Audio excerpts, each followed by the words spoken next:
जय रघुवीर समर्थ श्रीमत दासबोध दशक 10वा जगत ज्योती नाम समास 8वा प्रचित निरूपण नाम श्रीराम समर्थ श्रीराम समर्थ। ऐका प्रचितीची लक्षणे प्रचित पाहेल ते शहाणे एरवेडे दैन्यवाने प्रचिती विन नाना रत्ने नाना नानी परीक्षून न घेता हाने प्रचित न येता निरूपणी बैसोच नये। तुरंग शस्त्र दमून पाहिले बरे पाहता प्रचितीस आले तरी मग पाहिजे घेतले जाणते पुरुषी। श्री समर्थांनी दशक 10वा ज्याचं नाम आहे जगज्योती नाम आणि त्यामधील समास 8वा प्रचित निरूपण नाम याचं विवरण समर्थ आज आपल्याला करायला घेतात आहेत। समर्थांनी म्हटलंय ऐका प्रचितीची लक्षणे। प्रचिती आल्याशिवाय आपला विश्वास बसत नाही हो, म्हणून समर्थ सुरुवातीलाच बोलतात आहे ऐका प्रचितीची लक्षणे प्रचित पाहेल ते शहाणे एर वेडे दैन्यवाने प्रचिती विन। आता प्रचितीची लक्षणे ऐकून घ्या।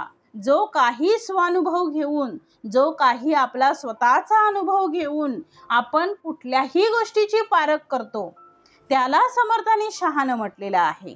ऐका प्रचितीची लक्षणे प्रचित पाहेल तो शहाणे प्रचित पाहेल ते शहाणे एर वेडे दैन्यवाने प्रचिती विन। म्हणजे कुठल्याही गोष्टीची आपण अगदी बाजारात गेलो तरी सुद्धा कोथिंबीर घ्यायची असेल तरी सुद्धा तिची पारख करूनच आपण घेतो। म्हणजे ती स्वच्छ आहे का, चांगली आहे का, मग ताजी आहे का, हे सगळं आपण या गोष्टींची पारख करतो। म्हणजे कुठलीही गोष्ट घेताना जी आपण पारख करतो त्याला समर्थाने शहाणं म्हटलेलं आहे।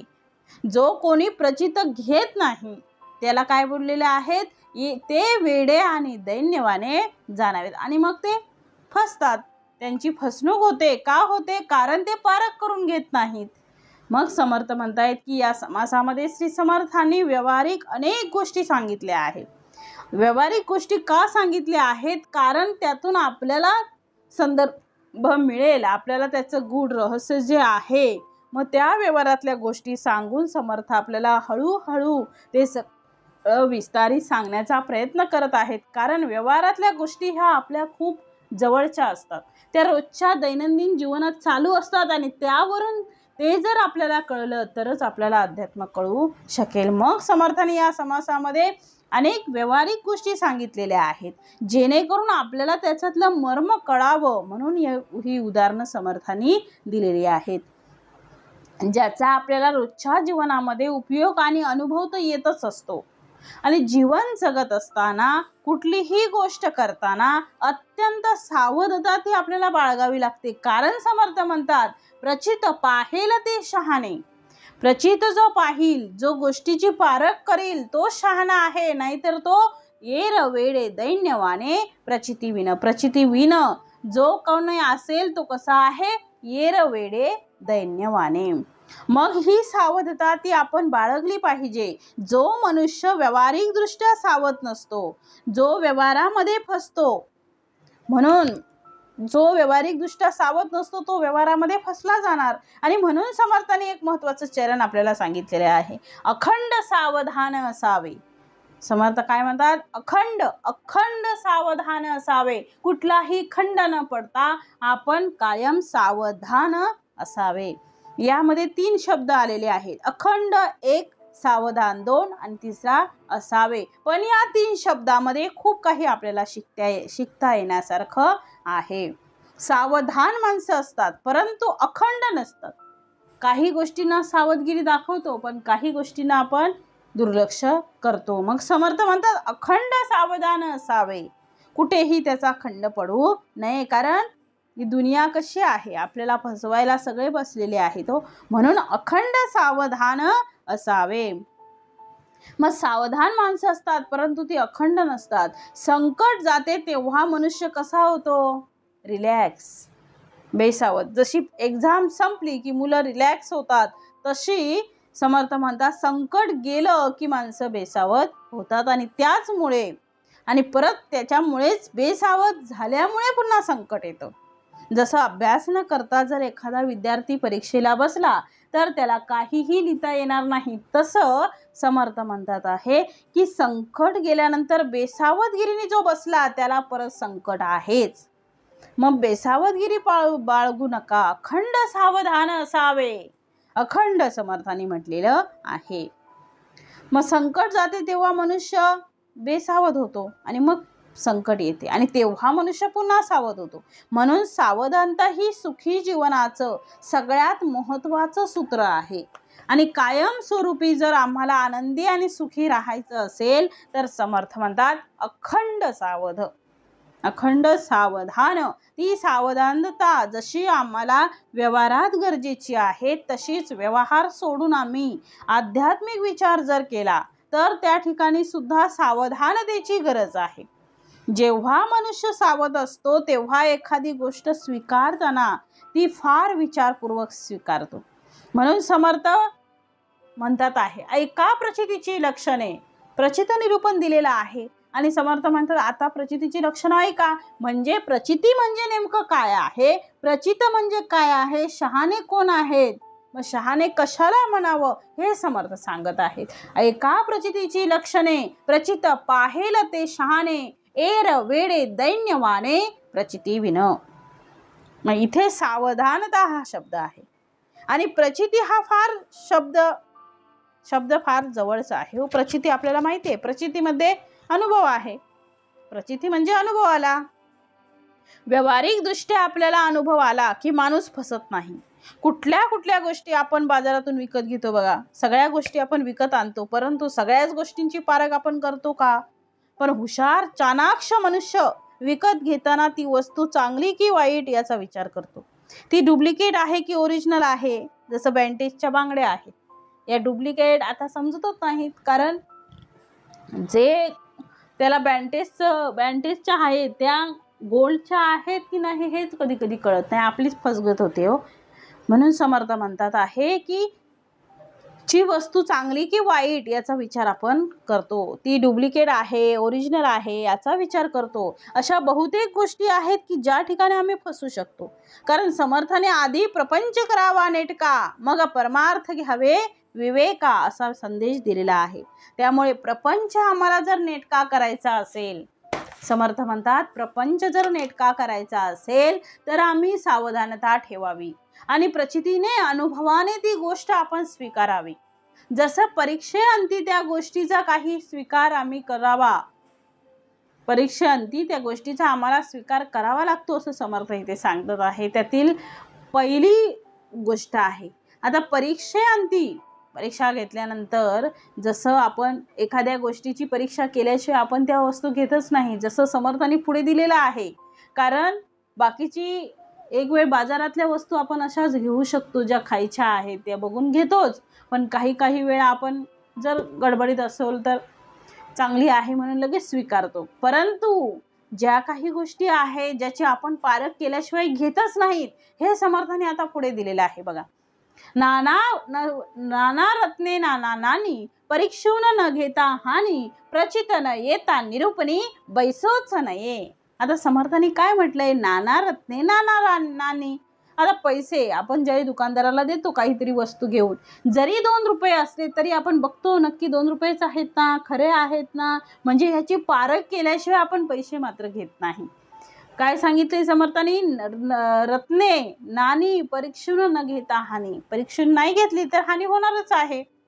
नाना रत्ने अथवा नानी त्यांची परीक्षा न करता जर घेतली तर नुकसान हे आपलंच होणार. मग आपल्याला समजतं काही वेळा नोटांच्या बंडलामध्ये एखादी 50ची 100ची नोट कधी कधी फाटलेली किंवा खोटी निघते.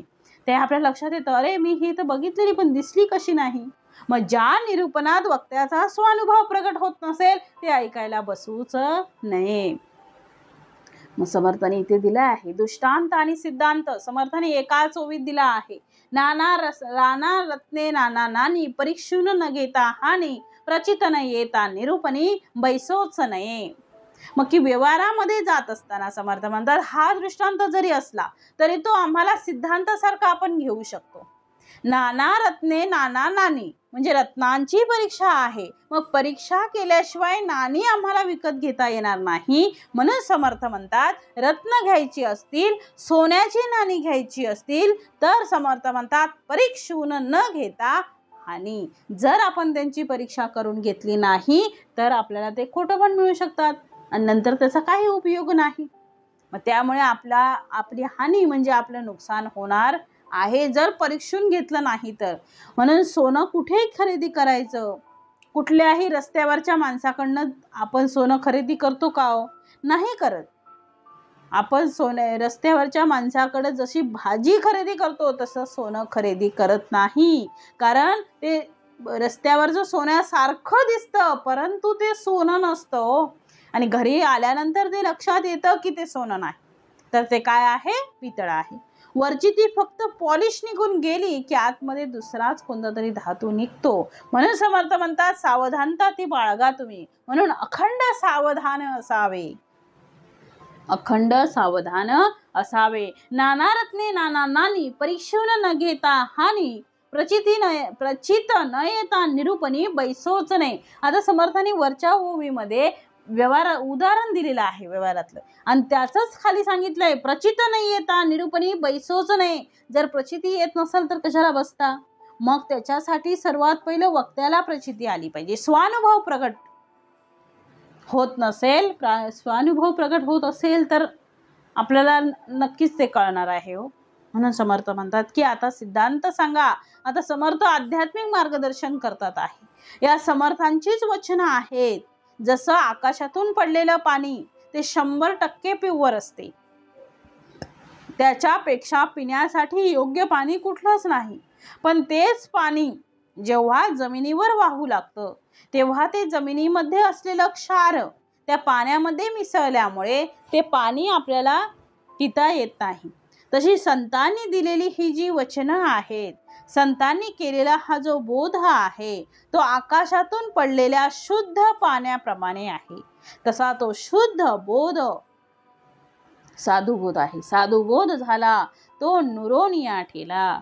तो साधुबोध आहे तो शुद्ध आहे आणि पण ती शुद्धता जर जमिनीवर वाहत असलेले आपण पाहिली असलेले पाणी जर पाहिली तर ते पाणी आपण शुद्ध, आपल्याला माहित आहे ते पाणी शुद्ध राहत नाही. परंतु ते आकाशातून ज्यावेळी पडतं ते शुद्धच असतं, 100% प्युअर असतं. परंतु ते मिसळलं जातं खाली येऊन क्षारमध्ये, त्यावेळी मात्र ते शुद्ध पाणी राहत नाही.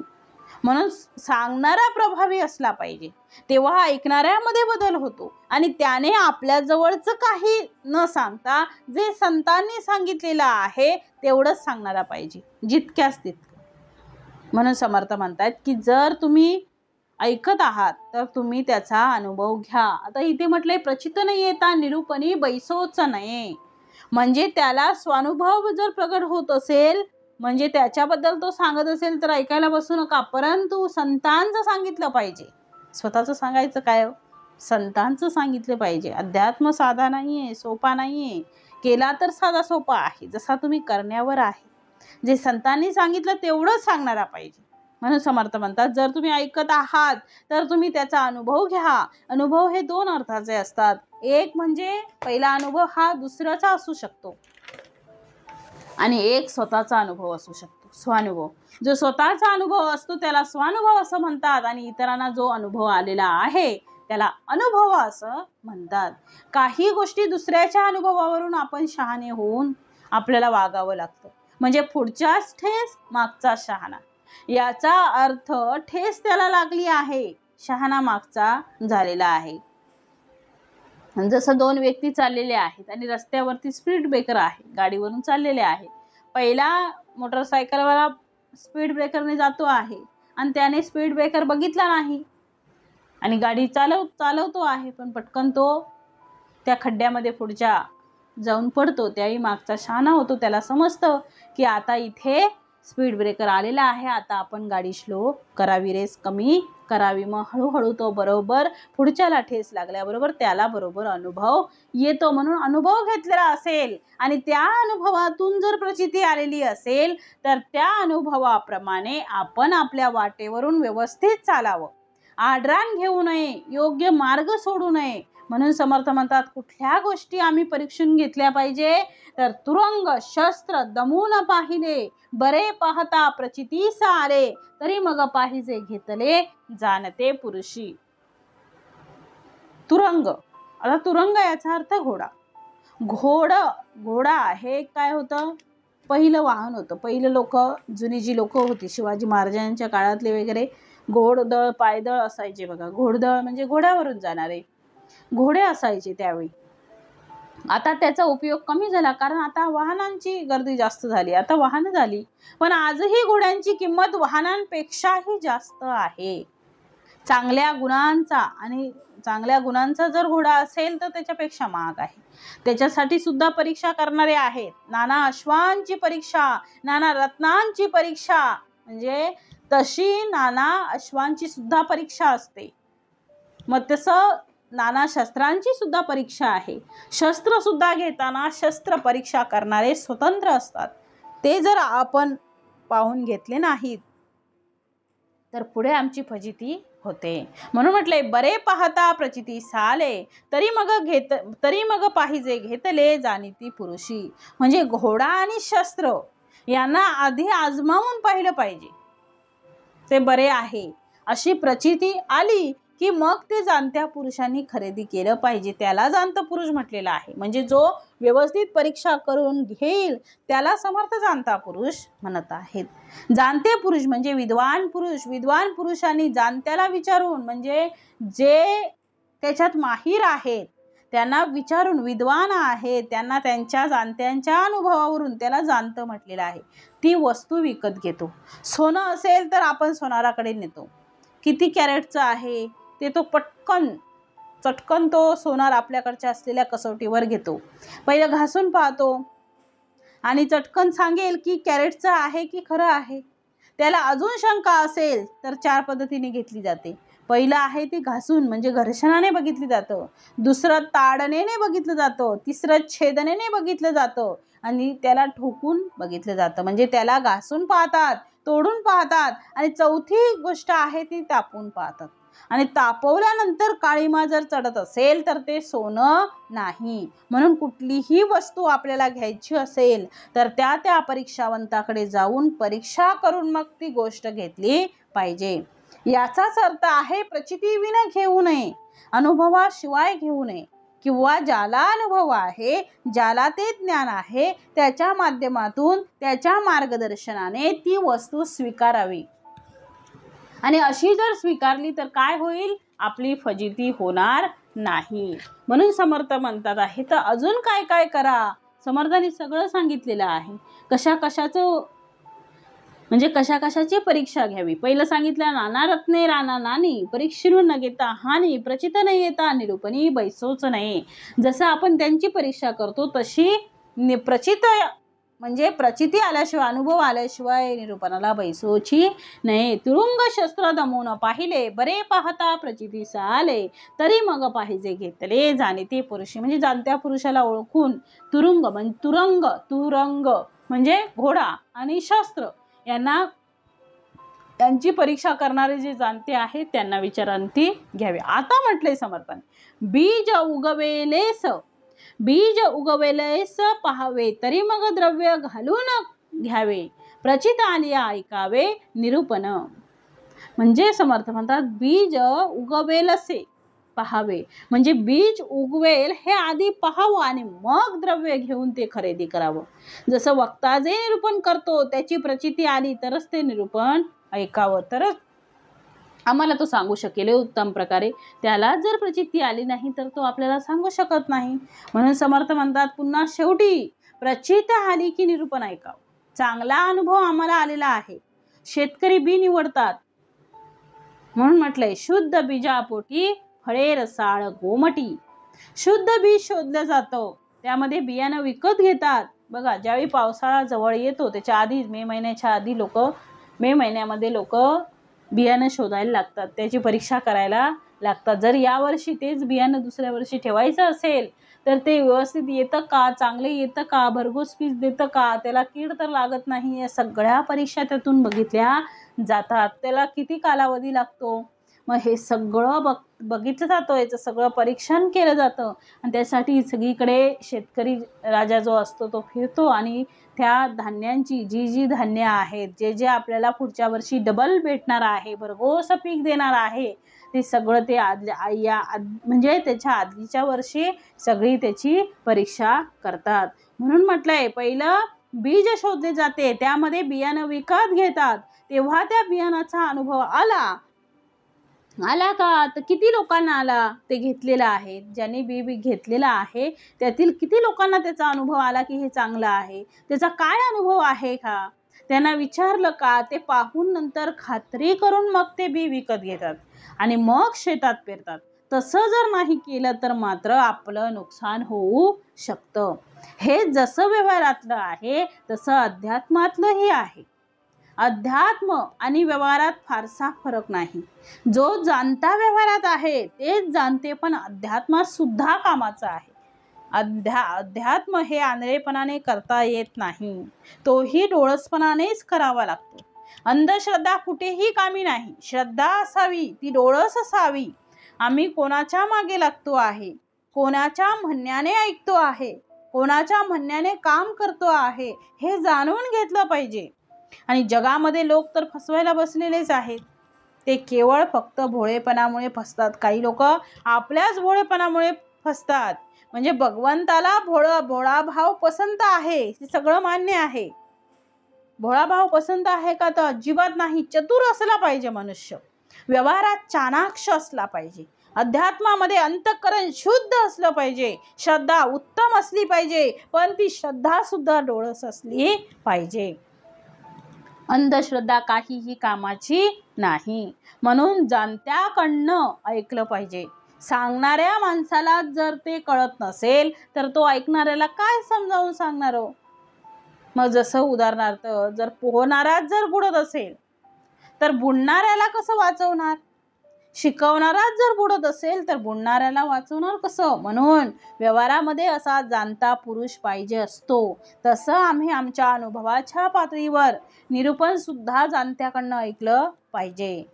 आपल्या घरी आजी आजोबा जे कोणी मोठी लोक आहेत, आई वडील बहीण, मोठी बहीण, मोठा भाऊ, काही गोष्टी ज्यावेळी आपलं जीवन तसं व्यतीत होतं वयाप्रमाणे, ते काही गोष्टी ते बोलत असतात बघा. जी आपल्यापेक्षा ज्येष्ठ श्रेष्ठ असतात, वरिष्ठ असतात, ती लोक काय बोलतात, मी खूप पावसाळे बघितलेत. म्हणजे काय बघितलं, पावसाच्या सरी बघितलेल्या नाहीत, अनुभव घेतलेले आहेत. ते आपल्या अनुभवाच्या जोरावर त्याची खात्री देत असतात की आता असं करावं, कारण पुढे असं होणार आहे यांची त्यांना कल्पना असते, कारण त्यांनी अनुभव घेतलेला असतो, प्रचिती घेतलेली असते. म्हणून म्हटलेलं आहे की मी तुझ्यापेक्षा किती पावसाळे बघितलेत, जास्त बघितले तुझ्यापेक्षा पावसाळे म्हणजे अनुभव घेतलेला आहे.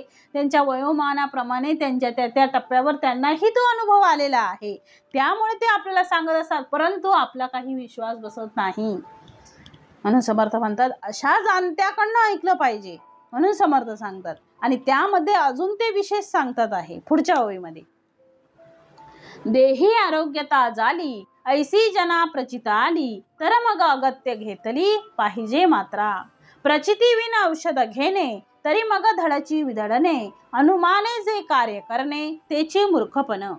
प्रचितीस नाही आले आणि सुवर्ण करविले, तरी मग जाणावे ठकिले देखत देखता. आता म्हटलंय समर्थाने, देही आरोग्यता झाली ऐसा जना प्रचिता आली, म्हणजे एखाद्याने औषधाने रोग्याला बरे वाटून आरोग्य प्राप्ती झाली, अशी लोकांना प्रचिती आली असेल तर ती मात्रा अगत्याने घ्यावी. म्हणजे काय म्हणतात समर्थ, जसं आपल्याला एका डॉक्टरकडून जर आपल्याला अनुभव म्हणजे त्याला जर प्रचिती आली, ती औषधं घेऊन त्याला जर चांगलं वाटलं, त्याला त्याचा गुण आला, तर आपण म्हणतो बघा काही वेळा त्याच डॉक्टरचा त्याला गुण येतो, दुसऱ्या डॉक्टरकडे नेलं तर त्याला गुण येत नाही. म्हणजे त्याने त्या जाणत्याला ओळखलेलं आहे आणि त्याची परीक्षा आता झालेली आहे. मग देही आरोग्यता, जर देहाला आरोग्यता जर प्राप्त झाली तरच आपण त्याला प्रचिती बोलू शकतो. नाहीतर आपण काय म्हणणार, नाही याच्याकडे अनुभव आलेला नाही, याच्याकडे गुण आलेला नाही, मला काही बरं वाटत नाही, मी आता दुसऱ्याकडे जातो. म्हणजे समर्थ म्हणतात आहे, अत्यंत महत्त्वाची ओवी समर्थाने इथे सांगितली आहे. देही आरोग्यता झाली. म्हणजे आरोग्य संपन्नता जर देहाला निर्माण झाली असेल तर समर्थ म्हणतात ऐसी जना प्रचित आली. म्हणजे असा जनाला जर अनुभव आला आहे तरी मग अगत्य घेतली पाहिजे मात्रा. म्हणजे जर अनुभव तुम्हाला आलेला आहे की मला आता बरं वाटतं आहे, मात्रा याचा अर्थ औषध, त्याचं प्रमाण. म्हणजे डॉक्टरांनी सांगितल्यानंतर आपण औषध घेणे आणि मला माहीत आहे म्हणून औषध घेणे.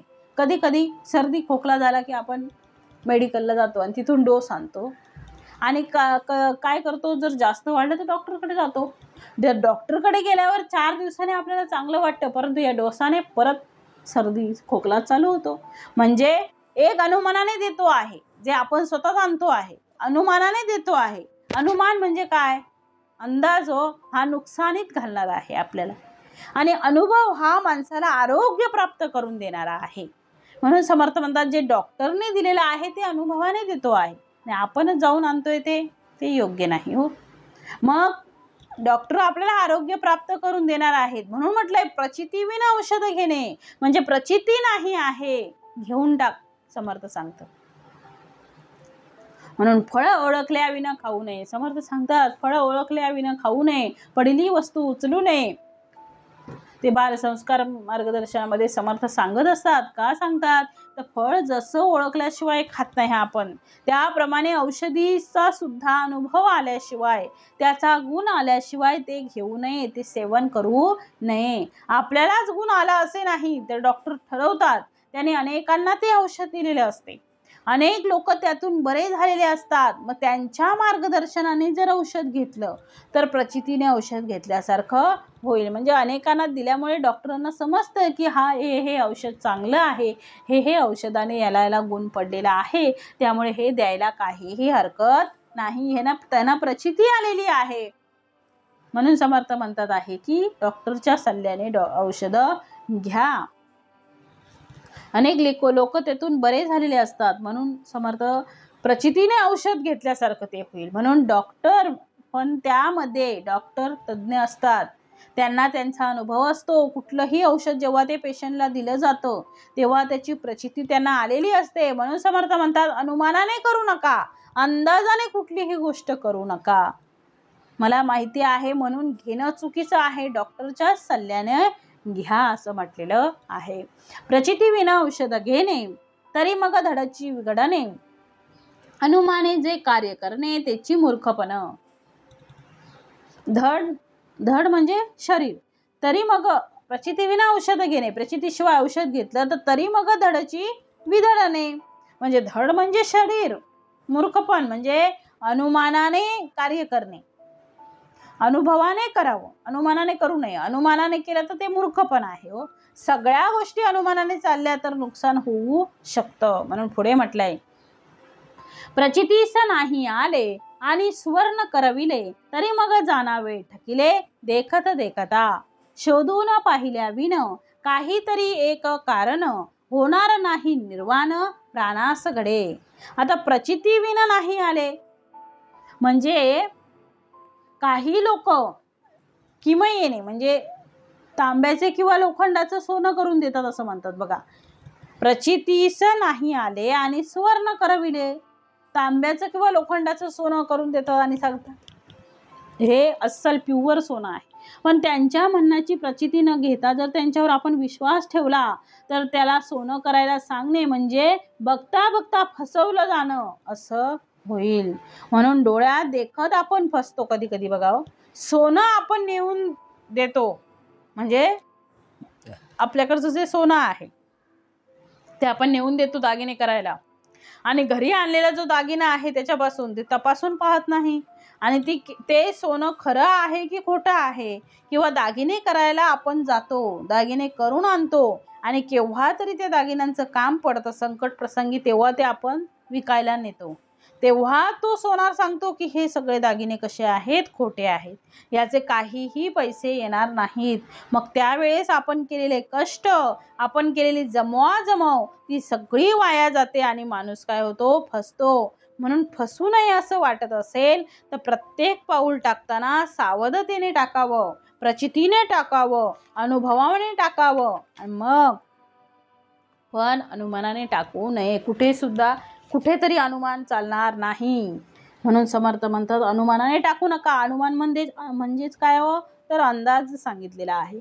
मग पुढे समर्थ म्हणतात शोधून पाहिल्या विन काहीतरी एक कारण होणार नाही निर्वाण प्राणास घडे.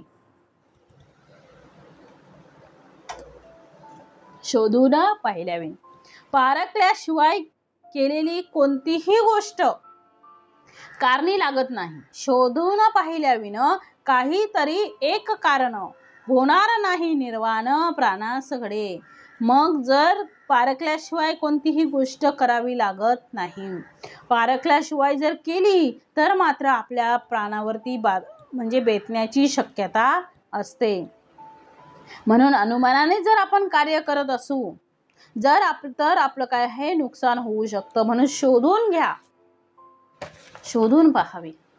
जर आपण कार्य केलं नाही तर त्यासाठी शेवटी आपल्याला आपला घात होऊ शकतो. म्हणून म्हटलंय पुढे समर्थांनी म्हणून अनुमानाचे कार्य भल्याने कदापि करू नये. उपाय पाहता पाये नेमस्त घडे.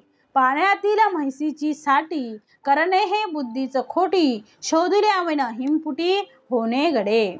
मग म्हणून अनुमानाचे कार्य भल्याने कदापि करू नये. म्हणून चांगल्या माणसाने अनुमानाने कुठलेही कार्य करू नये.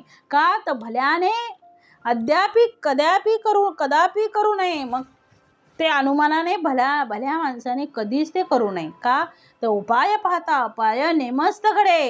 अनुभव न घेता कार्य केलं तर उपायाच्या ऐवजी अपायच निश्चितपणे आपल्यासोबत घडणार आहे. हे निश्चितच आहे. कारण अनुमानाने कार्य केलेलं आहे ना. अनुमानाने कुठलंही कार्य करू नका.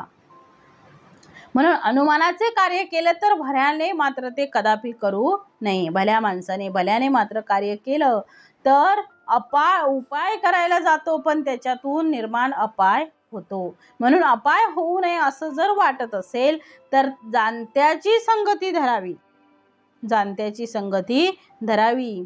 मग पुढे म्हटले म्हणून पाण्यातील म्हैसीची साठी करणे हे बुद्धीच खोटी. शोधिल्याविन हिमपुटी होणे घडे. म्हणजे जसं पाण्यातील म्हैसीची साठी म्हणजे जसं पाण्यात बसलेली म्हैस करणे हे बुद्धीच खोटी.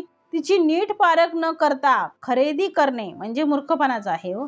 म्हणजे जर एखादं गिराईक आलेलं आहे ज्याला म्हैस पाहिजे आहे आणि आपण जो दाखवणारा आहे तो काय करतो आहे खरेदी ज्याला विकायचा आहे तो विक्रेता काय करतोय खरेदी करणाऱ्याला ज्याला खरेदी करायची त्याला घेऊन जातो आणि जी पाण्यात बसलेली म्हैस आहे ती त्याला दाखवतो.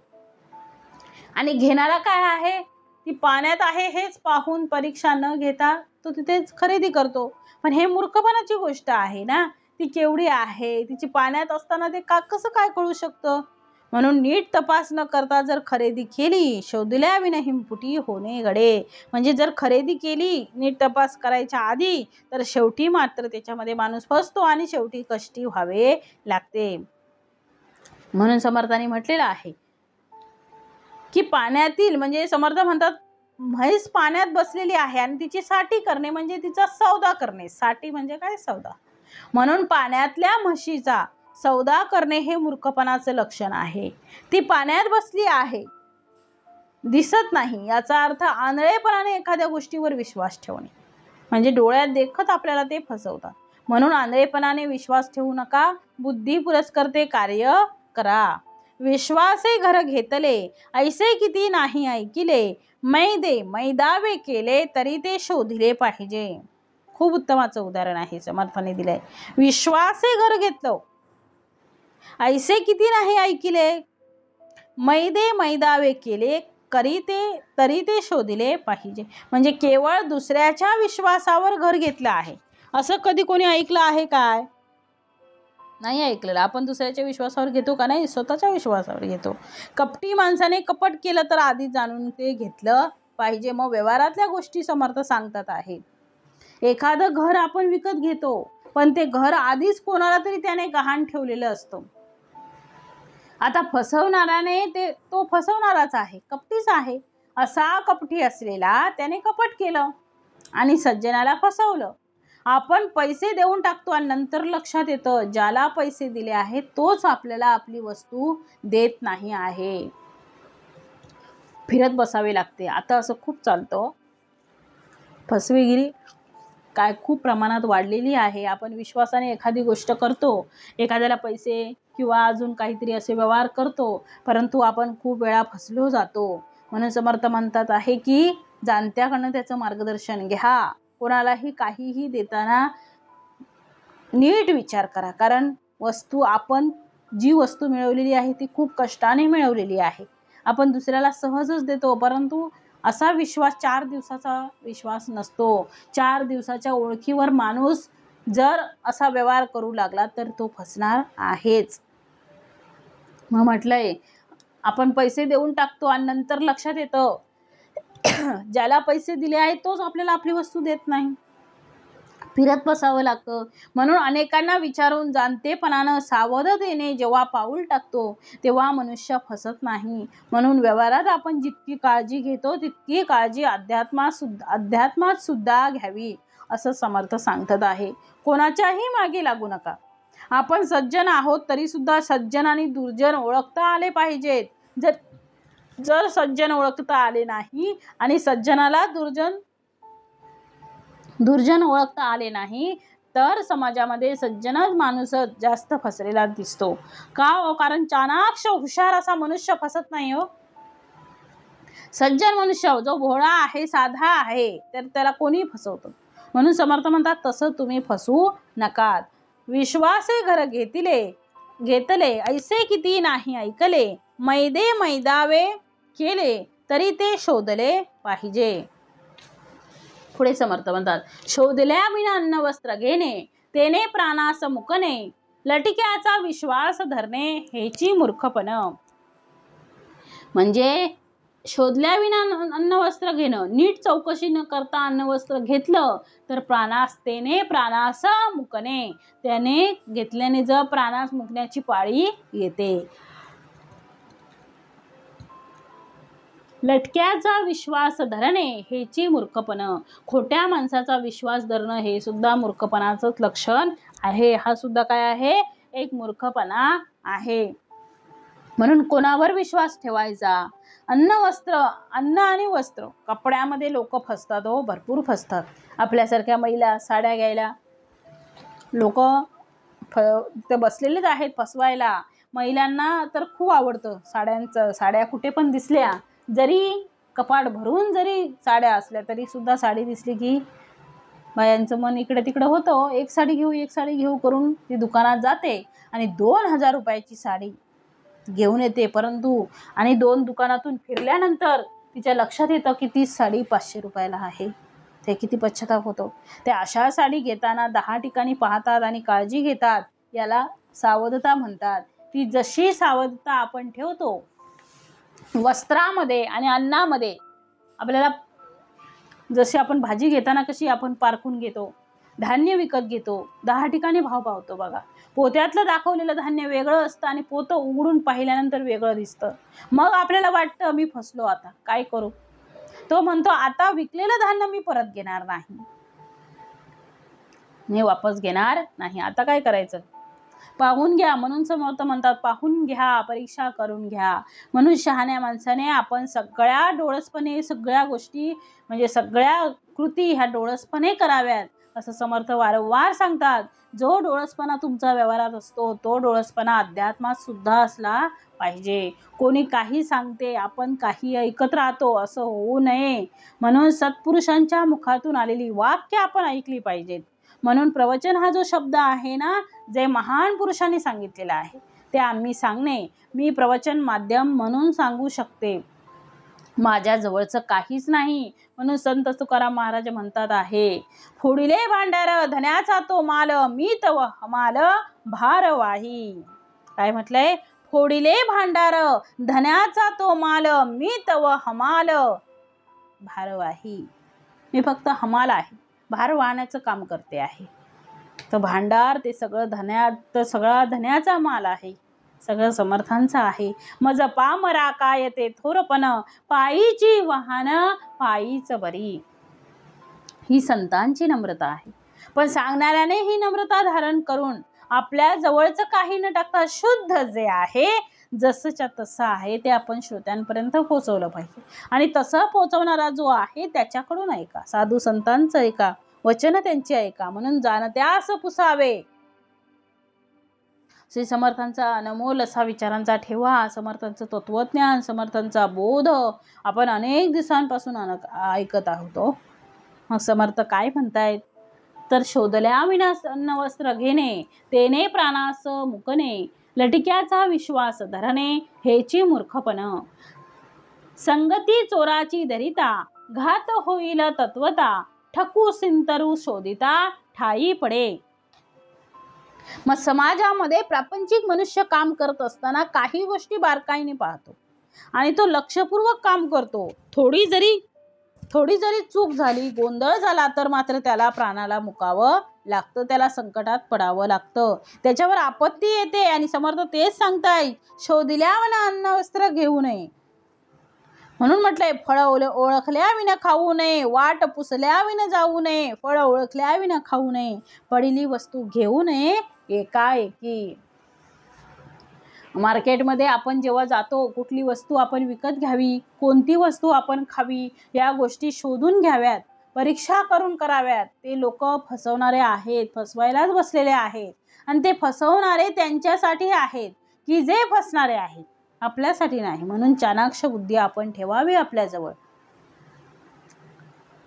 की जे फसणारे आहेत म्हणून फसवणारे आहेत, म्हणून आपण फसू नका. मग आपोआपच फसणाऱ्यांची संख्या कमी होईल, फसवणाऱ्यांची संख्या काय होईल, कमी होईल. तुम्ही झोपलेले आहेत, तुमच्या घराला कुलूप लावलेलं आहे, चोराला त्या गोष्टी फावतात आणि ते कुलूप तोडून तो घर लुटून घेऊन जातो. मग त्याप्रमाणे समाजामध्ये सुद्धा अनेक गोष्टी अशा आहेत, जागोजागी आम्हाला याचा अनुभव येतो, प्रत्यंतर येतो की आम्ही जागोजागी फसतो. आणि फसण्यामागचं कारण आपला अंधविश्वास आहे, अंधश्रद्धा आहे. आंधळेपणाने झटकन आपण कोणावरही विश्वास टाकून देतो आणि मनुष्य फसतो. एखादा गरीब आपल्या घरासमोर येतो आणि पैसे द्या म्हणतो. एखादा गरीब आपला जो परिचयाचा आहे, म्हणजे जो आपल्याच भागामधला आहे, तो येतो आणि गरीब असतो, तो येतो आणि आपल्याला काय सांगतो, असं असं झालंय, तसं झालंय, माझी तब्येतच किंवा माझ्या घरच्या मुलांची तब्येत ठीक नाही आहे, त्याला डॉक्टरकडे न्यायचंय, मला पैसे द्या, असं सांगून तो आपल्याकडून पैसे उकळतो. आपण देतो बरं का, आणि तोच मनुष्य 4 दिवसांनी भेटतो आपल्याला परत. मग लोक म्हणतात, याला तुम्ही पैसे दिले का? आपण म्हणतो हो. म्हणे हा काहीतरी खोटेपणा करतो आणि त्यातून तो पैसे मिळवतो आणि त्याच्यातून तो मद्यप्राशन करतो. कोणी फसवलं तुम्हाला? आम्ही याच्यावर विश्वास टाकला, तो विश्वासाला पात्र आहे की नाही हे पाहिलं पाहिजे. अनाहूत प्रवेशती अपृष्टो बहुभाषिते, अविश्वसते विश्वसिती मूळ जेता नराधमा. अविश्वसे विश्वसिती, अविश्वासू माणसावर विश्वास ठेवणं, त्या माणसाला मूढ चेता नराधम म्हटलेलं आहे. म्हणून आम्ही मूढ होऊ नका, मूर्खपणा करू नका, सावधतेने वागा, अखंड सावधानता बाळगा. आम्हाला फसवण्यासाठी आमच्या आजूबाजूला लोक ठाकलेलेच आहेत, तुम्ही सुद्धा तुमची सावधगिरी तिथे दाखवली पाहिजे. आणि म्हणून म्हटलेलं आहे, संगती चोराची धरिता संगती चोराची धरिता, घात होईल तत्वता, ठकू सिंतरू शोधिता, ठाई पडे. तुम्हाला ठकवणारे आणि फसवणारे जर शोधलं तर आम्हाला सापडतात. हा ठकवणारा आहे, हा फसवणारा आहे, हा इमानदार आहे, हे लोक ओळखता येतात. संत तुकाराम महाराजांचं प्रसिद्ध वचन आहे, बसता चोरापासी होय तैसी बुद्धी. काय सांगितले? बसता चोरापासी होय तैसी बुद्धी, देखताची चिंदी मन धावे. चोराच्या बाजूला बसल्यावर चिंदी सुद्धा बघितल्यावर मन धावतं, चोरायची इच्छा होते. म्हणून समर्थांनी म्हटलंय, चोराची संगती धरली म्हणून नीट चौकशी न करता अन्न वस्त्र घेतलं तर प्राणास मुकण्याची पाळी येते आणि खोट्या माणसाचा विश्वास धरला तर तो मूर्खपणाच आहे. आणि तसंच चोराची जर संगती धरली तर निश्चितच आपला घात होणार आहे. म्हणून म्हटलंय, संगती चोराची धरिता, घात होईल तत्वता, ठकू सिंतरू शोधिता ठाई पडे. नीट शोध घेतला तर कोण लबाड आहे हे आपल्याला कळून येतं. चोराच्या जवळ बसल्यानंतर आपल्याला चोरी करण्याची बुद्धी होते. ते मन ज्याच्या सानिध्यात राहते त्याप्रमाणे त्याला आकार प्राप्त होतो. मन कसं आहे? पाण्याप्रमाणे आहे. आता रंगपंचमीचा दिवस बघा, पाण्यामध्ये जो रंग टाकला त्या रंगाचा परिणाम त्या पाण्यावर होतो बघा. आम्ही ते पाणी सुद्धा तसे, आणि पाणी सुद्धा कसं लागतं तसं दिसू लागतं. पाण्यामध्ये निळा रंग टाका, पाणी निळे दिसू लागते. पाण्यामध्ये काळा रंग टाका, काळं दिसू लागतं. जांभळा रंग टाका, जांभळं दिसू लागतं पाणी. तसं ते मन आहे. ते मन जर सज्जनाजवळ बसलं तर ते मन सज्जन होते. ते जर दुर्जनाजवळ बसलं तर ते मन दुर्जन होतं. आणि म्हणून मनाला कुठलाही रंग नाही, चांगला किंवा वाईट. मन त्याप्रमाणेच आहे. मन वाऱ्याप्रमाणेच आहे, कारण मन हे वायुतत्वानेच निर्माण झालेलं आहे. तो वारा ज्याच्यावरून येतो त्याचा गंध त्याला लागतो. तो वारा मोगऱ्यावरून आला, मोगऱ्याचा गंध येतो बघा, आणि असं वाटतं जवळपास कुठेतरी मोगरा फुललेला आहे. तो जर गुलाबावरून आला, चाफ्यावरून आला तर चाफ्याचा वास येतो, आपल्याला वाटतं चाफा फुललाय. तो जर दुर्गंधी घाणीवरून जर आला तर आपल्याला दुर्गंध येते जाणवते. म्हणजे समर्थ म्हणतात तुमचं मन तसं आहे. तुम्ही तुमच्या मनाला कोणाच्या जवळ ठेवायचं, कोणाच्या सानिध्यात ठेवायचं. म्हणून संगती फार महत्वाची आहे हो. आपण ज्याच्या सानिध्यात असतो ना त्याचे गुण आपल्याला हळूहळू बरोबर लागतात. आपण म्हणतो मी त्याच्यासारखा नाही, परंतु त्याचे जसे गुण असतात तसे तसे आपले गुण आपल्याला, म्हणजे आपण तसं वागू लागतो. तुमचं मन तसं आहे. तुम्ही तुमच्या मनाला कोणाच्या जवळ ठेवायचं, कोणाच्या सानिध्यात ठेवायचं हे इतरांवर अवलंबून नाही, ते माझ्यावर अवलंबून आहे. मी कोणाबरोबर राहिलं पाहिजे. आज आई वडिलांना सगळ्यात मोठी जर चिंता असेल मुलांची तर कोणती असेल तर ती त्यांच्या संगतीची. ते कोणत्या संगतीत आहेत, त्यांची मित्रमैत्रिणी कोण आहेत, कोणाच्या सहवासामध्ये ते राहतात. मुलांना समाजामध्ये वावरत असताना अनेक प्रकारच्या लोकांबरोबर राहावं लागतं. अनेक मित्र मिळतात, सत्संगती शोधावी लागते, दुःसंगती शोधण्याची गरज नसते. जसं निर्व्यसनी सापडणं कठीण आहे, व्यसनाधीन असलेली लोक गल्लोगल्ली सापडतात. मग आम्हाला शोधून चांगल्याची संगती करावी लागेल. जसं दुकानात गेल्यानंतर चांगली वस्तू शोधावी लागते आणि डुप्लिकेट माल जागोजागी शोधावा लागत नाही, तो लगेच मिळतो. म्हणून समर्थ म्हणतात आहे तुम्ही त्या गोष्टीची काळजी घ्या. दिवाळखोराचा गैरसाळ तमगिरी, गैरसाळ तामगिरी, कोणी नवी मुद्रा करी, नाना कपट परोपरी शोधून पाहावे.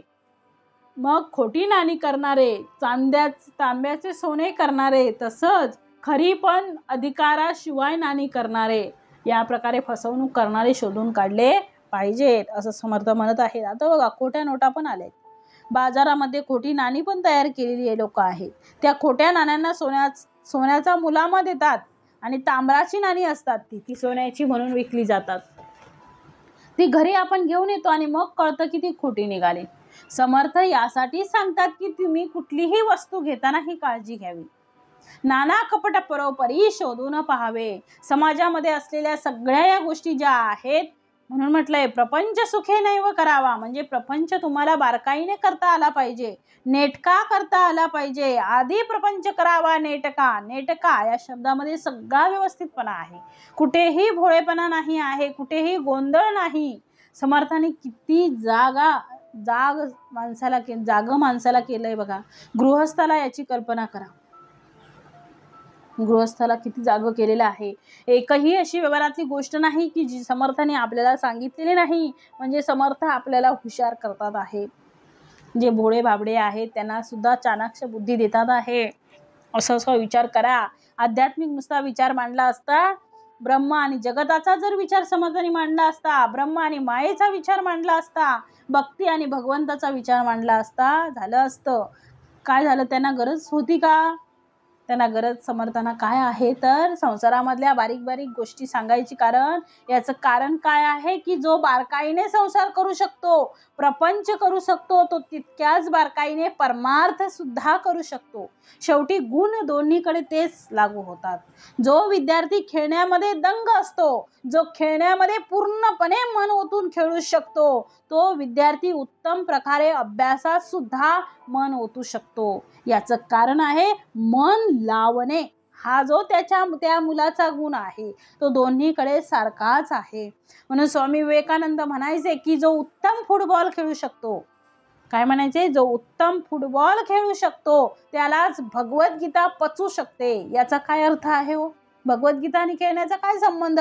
तर स्वामी विवेकानंदांचं असं मत होतं की ते प्राप्त करताना, म्हणजे खेळामध्ये ते प्राप्त करताना त्या खेळाला लागण्यासाठी लागणारा जो श्रम आहे, बुद्धी आहे, मन आहे, एकाग्रता आहे, या गुणांची गरजही अध्यात्मामध्ये आहे. संत कबीरांचं वचन आहे, हातामध्ये माळ घेऊन जप करणे म्हणजे त्याला काही नामस्मरण म्हणायचं का? नाही. हातामध्ये स्मरणिका घेऊन कोणी पण बसू शकतो. नामस्मरण ते होतं का? तर नाही. नामस्मरण करताना दुसरं कुठलंही स्मरण आपल्या मनात येणार नाही. आणि साधकाच्या बाबतीत पूर्वा असते तर असं होतं की माळ हातात घेतली की 1760 विचार डोक्यात येतात. डोळे बंद केले की ती मन जास्त गोंधळ करते. काही वेळा तर असं होतं की जे लक्षण असतो बघा, संकट असताना आपण भरपूर उपासना करतो, परंतु ज्यावेळी फ्री असतो, आपण खुशीत असतो, काहीच आपल्याला म्हणजे बिनधास्त असतो, त्यावेळी कधी कधी काही लोकांना तर सगळं आठवतं. कोणाला काय दिलंय, कुठे ठेवलंय, काय ठेवलंय, न आठवणाऱ्या गोष्टी सुद्धा त्यामध्ये म्हणजे आठवतात. म्हणून समर्थ म्हणतात सगळं शोधून पहा आणि व्यवहार उत्तम करा. पुढे म्हटलंय, दिवाळखोराचा मांड पाहता वैभव दिसे उदंड, परिते अवघे थोतांड भंड पुढे. मग दिवाळखोराचा पसारा पाहिला की तेथे उदंड वैभव दृष्टीस पडतं, पण वास्तविक ते सर्व थोतांड असतं. हे पुढे फजिती ठरलेलीच. त्यामुळे काय होते, पुढे फजिती ठरलेलीच आहे. आपल्या डोळ्यासमोर कधी कधी दिवाळखोर लोक असतात. दिवाळखोर म्हणजे ज्यांचे चांगलेच दिवाळे निघते. दिवाळखोर काही लोक असतात ते आपल्याच डोळ्यासमोर म्हणजे आपल्याला फसवतात, म्हणजे आपल्या जवळच निघालेले असतात, पण आपल्याला त्याचं दिवाळ दिसत नाही, त्याचं खोटं वैभव आपल्याला खरं वाटतं. एखादा कार घेऊन आपल्या घरासमोर येऊन उभा राहतो, व आम्हाला अर्जंट काम आहे, 5,000 रुपये द्या, उद्याच मी तुम्हाला परत करतो. आपल्याला वाटतं कार घेऊन आलेला आहे, जरा सभ्य दिसतो आहे, आपल्याही ओळखीचा आहे, आता त्याला अडचण पडली आहे, काय हरकत आहे द्यायला, तो आणून देईल. नंतर कारही दिसत नाही आणि तोही दिसत नाही हो. मग लोक म्हणतात ती कार त्याची नव्हती, ती भाड्याची होती. म्हणून समर्थ इथे म्हणतात, दिवाळखोराचा मांड पाहता वैभव दिसे उदंड. कसं आहे, आपली गोष्ट झाकण्यासाठी जास्त आपलं वैभव दाखवण्याची गरज कोणाला आहे, तर ज्याचं दिवाळ निघालं आहे त्याला आहे. म्हणून अतिवैभवाचा टेंबा मिळवणारे आहेत, त्यांच्यापासून जास्त लांब राहावं, कारण ते जास्त कर्जबाजारी असतात. 100 जणांकडून कर्ज घेतात, याचं कर्ज त्याला देतात, त्याचं कर्ज त्याला देतात, याची टोपी त्याला, त्याची टोपी त्याला घालतात. म्हणून अशा दिवाळखोरांपासून आपल्याला सावध राहता आलं पाहिजे. म्हणून समर्थ म्हणतात, तैसे प्रचिती विना ज्ञान, तैसे प्रचिती विना ज्ञान. आता समर्थांनी ते व्यवहार सोडला आणि आता सिद्धांतावर आलेले आहेत. आतापर्यंत सगळे दृष्टांत सांगितलं, प्रत्येकानं काय करावं, कसं करावं, व्यवहारात कसं लक्ष द्यावं, पण हे सगळं जास्त इकडे लक्ष देतात आहे. म्हणून तैसे म्हटले, याचा अर्थ आता सिद्धांत आलेला आहे. तैसे प्रचिती विना ज्ञान. प्रचिती म्हणजे अनुभव आणि अनुमान म्हणजे मर्यादा.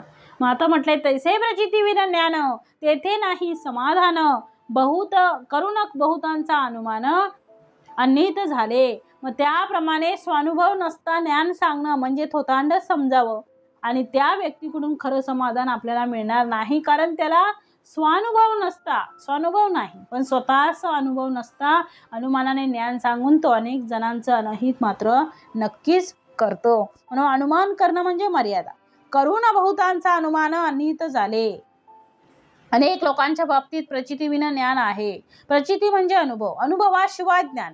पोहणं येत नाही आणि पोहणं शिकवण्यासाठी जो प्रयत्न करत असेल तर तो त्याला शिकवू शकत नाही, त्याला तो बुडवणारच. म्हणून तो डॉक्टर नाही आणि तो औषध सांगतो आहे. प्रचितीविना ज्ञान सांगणं असं आहे. पेशंटला तो मारून टाकील चुकीचे औषधं देऊन. तो ड्रायव्हर नाही आणि खोटं लायसन आलेलं आहे. त्याच्या गाडीत जर आपण बसलो तर नक्कीच ॲक्सिडेंट होणार आहे. म्हणून या जगात अनेक गोष्टी अशा आहेत की प्रचिती नसेल, अनुभव नसेल आणि त्याच्याशिवाय जर काही गोष्ट सांगत असेल तर तो बुडू शकतो. तसं अनुभवाशिवाय सांगणारे जे ज्ञान आहे त्या लोकांपासून आपण सावध राहिलं पाहिजे. बाह्य रूपाला आपण बळी पडू नका, बोलू नका, पण ते लोक आपल्याला फसवू शकतात. कारण खोट्यांची संख्या कमी नाही आहे, ती तुम्हाला फसवण्यासाठी बसलेलीच आहे. कोणाचंही ऐकू नका आणि कोणाकडूनही आंधळेपणाने ज्ञान घेऊ नका. म्हणून पुढे म्हटलेलं आहे, मंत्र यंत्र उपदेशिले नेनते प्राणिते गोविले जैसे झाकून मारिले दुखनाईत. वैद्य पाहिला परी कच्चा तरी प्राण गेला पोराचा येथे उपाय दुसऱ्याचा काय चाले. अनुभव नसताना मंत्र यंत्रादीचा उपदेश करून अज्ञानी लोकांना ते फसवतात आणि एखाद्या दुखणे करायला झाकून ठेवून नंतर मारावं तसा तो प्रकार होतो. वैद्य पाहिला परी कच्चा, एखाद्याचा मुलगा आजारी असतो, त्याने औषधोपचार करण्यासाठी वैद्य आणला, पण तो वैद्यच होता अर्धवट ज्ञान असलेला होता. त्यामुळे त्याच्या औषधाने त्या पोराचा प्राण मात्र गेला. तर तेथे दुसऱ्याचा काय उपाय चालणार आहे. म्हणून म्हटलेलं आहे, एखादा आजारी असेल आणि त्याने जर त्यांचा आजार दाबून ठेवला तर काय होईल, तर शेवटी मरायची वेळ येईल. वैद्य पाहिला परी कच्चा म्हणजे आपण ज्याच्याकडे जातो आहे आपला आजार बरा करायला, तो वैद्य तेवढा ज्ञानी असला पाहिजे. तसं आम्हाला तर जर अज्ञानाचा आजार झाला आहे, आम्ही अज्ञानाच्या चिखलात अडकलो आहेत, आम्हाला भवरोग झालेला आहे आणि त्या भवरोगातून बाहेर काढण्यासाठी असे अनुभवाचे साचार असलेले सद्गुरू आम्हाला मिळाले पाहिजेत. आणि त्यासाठी आम्ही डोळसपणाने विचार केला पाहिजे. स्वामी विवेकानंदांनी सद्गुरू ओळखण्यासाठी, सद्गुरूंच्या परीक्षणासाठी किती दिवस लावले हो. किती नाना प्रकारच्या परीक्षा घेतल्या. कोणी भगवे कपडे घातलेले साधू संत दिसले तर विवेकानंद त्यांना हलवून विचारायचे की तुम्ही परमेश्वर पाहिला का. त्याने नाही म्हटलं की ते म्हणायचे हे सोंग मग कशासाठी आहे. रामकृष्ण परमहंसाच्या सानिध्यात जेव्हा स्वामी विवेकानंद आले तेव्हा रामकृष्ण परमहंसांना त्यांनाही विचारलं तेव्हा ते म्हणाले, जसं मी तुला पाहतो तसं मी भगवंताला पाहिलं आहे. मी जसं तुला पाहतो तसं मी त्याला पाहिलेलं आहे. तुला सुद्धा तशा प्रकारचा अनुभव आणून देईल. हे सामर्थ्य त्यांच्यामध्ये होतं आणि म्हणून असे सद्गुरू शोधावे लागतात. डोळसपणे पाहावे लागते, कोणाच्याही मागे लागून चालणार नाही. म्हणून समर्थ इथे तेच सांगत आहेत, दुःखे अंतरी जिजे आणि वैद्य पुसता लाजे तरीच मग त्यासी साजे आत्महत्यारेपण. म्हणजे एखादा माणूस दुखण्याने आतल्या आत झिजत चालला आहे, पण वैद्याने दुखण्यासंबंधी प्रश्न केल्यावर त्याला सांगायला लाज वाटते, तर त्याने आपलाच घात केलेला आहे असं म्हटलेलं आहे. म्हणजे आत्महत्याला कोणाला म्हणायचो, जो आत्म्याची हत्या करेल त्याला. मग आत्म्याची हत्या कधी होईल हो. या जन्मात जर आम्ही आमच्या देहाचं सार्थक केलं नाही तर त्याचं नाव आहे आत्महत्यारा. आणि आत्महत्या म्हणजे आयुष्य आपलं वाया गेलं. नुसतं जीव देणं म्हणजे आत्महत्या होत नाही. जीव दिल्यानंतर सुद्धा ज्याचा जीव उद्धरून जातो, पण जीव कोणासाठी द्यावा हे कळलं पाहिजे. तुझ्यासाठी मरण ते जनन तुझं विन मरण. तुझ्यासाठी जर मी मेलो तर मी जगलो आहे.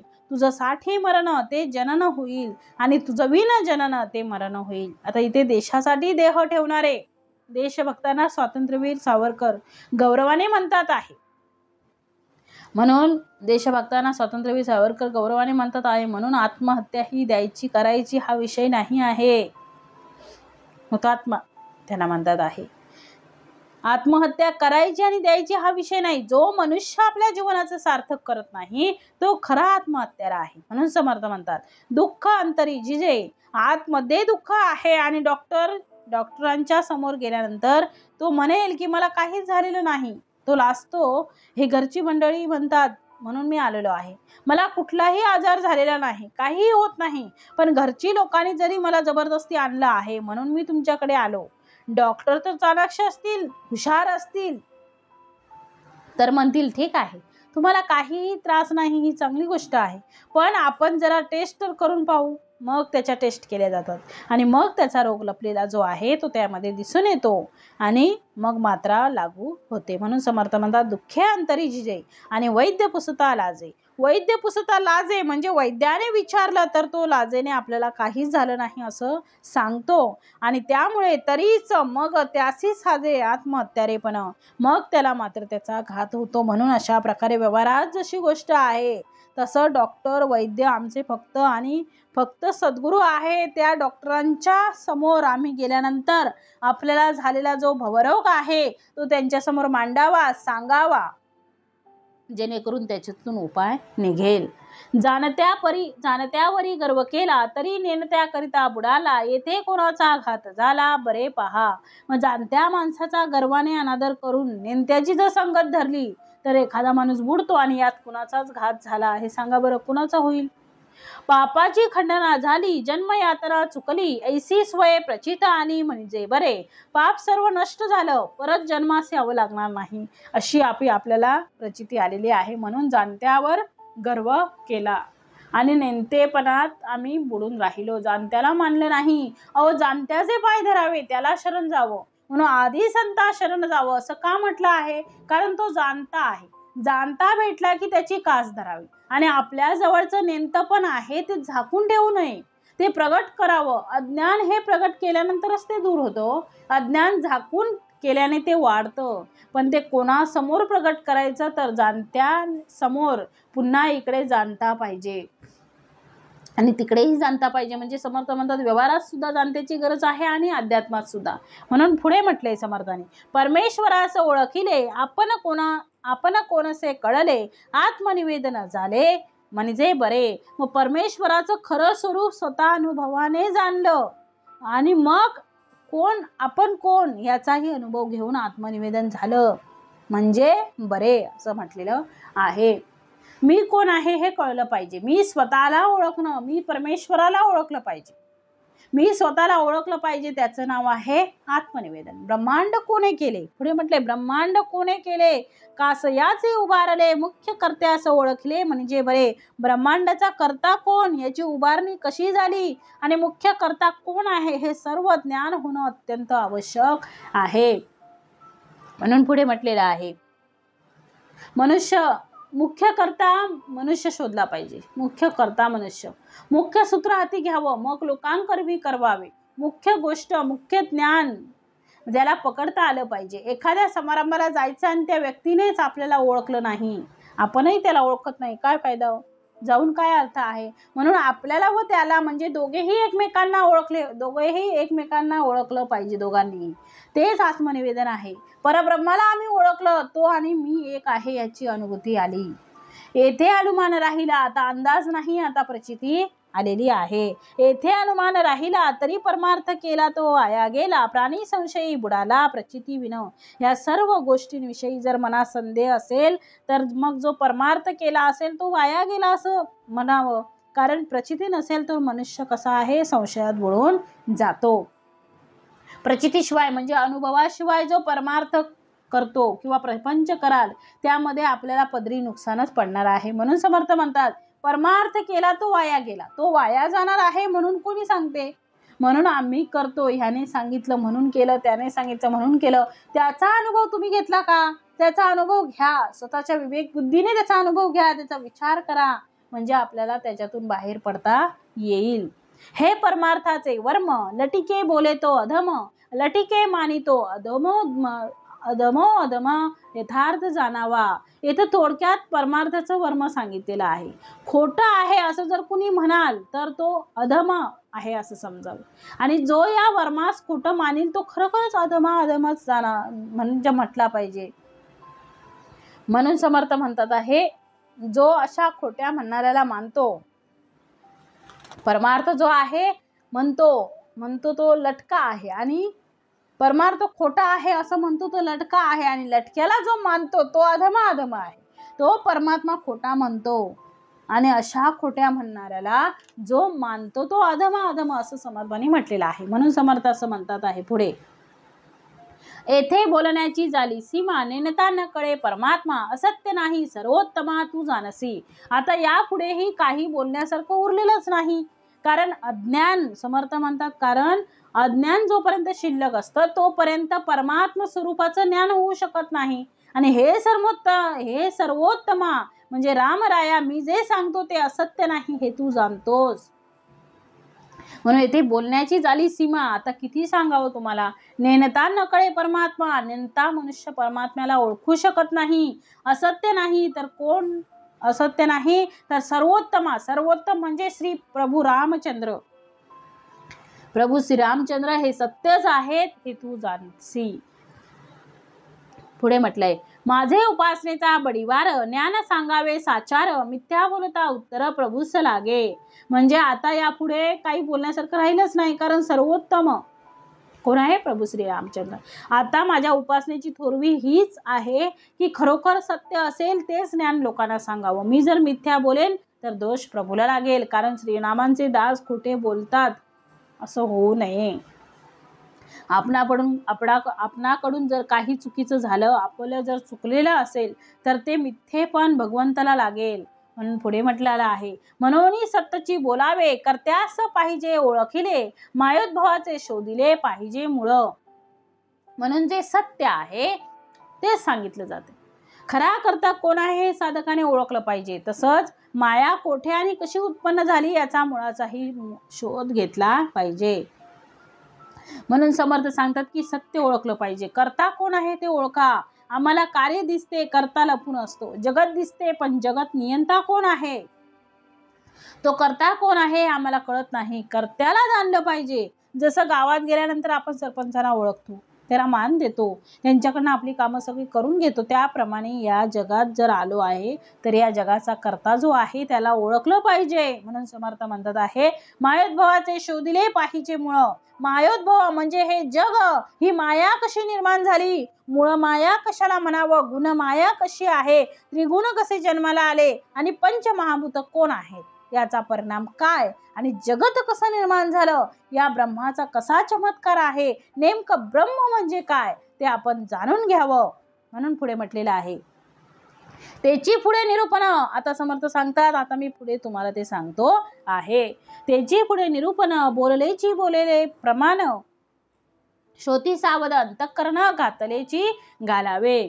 म्हणून तेच निरूपण पुढे केलेलं आहे. पूर्वी जो बोललेलं आहे तेच परत बोलावे लागत आहे. तरी श्रोत्यांनी सावध होऊन पूर्ण लक्ष द्यावं. सूक्ष्म निरूपण लागले, ते बोलिलेची मागुते बोलिले, श्रोत्यांस पाहिजे उमजले. म्हणून या सूक्ष्म विषयाचं निरूपण करायचे आहे आणि त्यामुळे श्रोत्यांना ते नीट समजावं, उमजावं. म्हणून पूर्वी बोललेलंच फिरून परत आपण बोलायला भाग पाडत आहे. श्रोत्यांना कळावं म्हणून बोलतो आहे. प्रचित पाहता निकट, उडून जाती परिपाठ, म्हणून हे खटपट करणे लागे. स्पष्ट आणि सूक्ष्म अनुभवाचा विचार केला की रूढीचं खंडन होऊन जातं आणि खटपट करावी ही जास्त लागत नाही. म्हणून समर्थ म्हणतात, खऱ्या अर्थाने प्रचिती आली पाहिजे. प्रचिती आणि परिपाठ म्हणजे आतापर्यंत चालत आलेली गोष्ट, त्या दोन्ही गोष्टी सारख्या कशा आहेत, दोघींचा समन्वय कसा साधता येईल याचा विचार आपण केला पाहिजे. परिपाठेची जरी बोलिले तरी प्रचित समाधान बुडाले, प्रचित समाधान राखिले तरी परिपाठ उडे.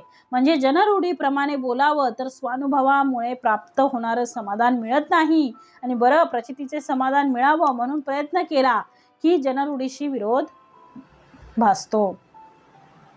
नुसता परिपाठाने जर बोलला तर एकाला राखलं तर दुसरं उडतं आणि दुसऱ्याला राखलं तर पहिलं उडतं. दोन्ही गोष्टी साधता आल्या पाहिजेत. म्हणून म्हटलंय पुढे समर्थांनी सांगितले आहे, परिपाठेची जरी बोलिले तरी प्रचित समाधान बुडाले, प्रचित समाधान राखिले तरी परिपाठ उडे. ऐसी साखळी दोहीकडे, म्हणून बोललेची बोलणे घडे, दोन्ही राखून या कोडे, उकलून दाऊ.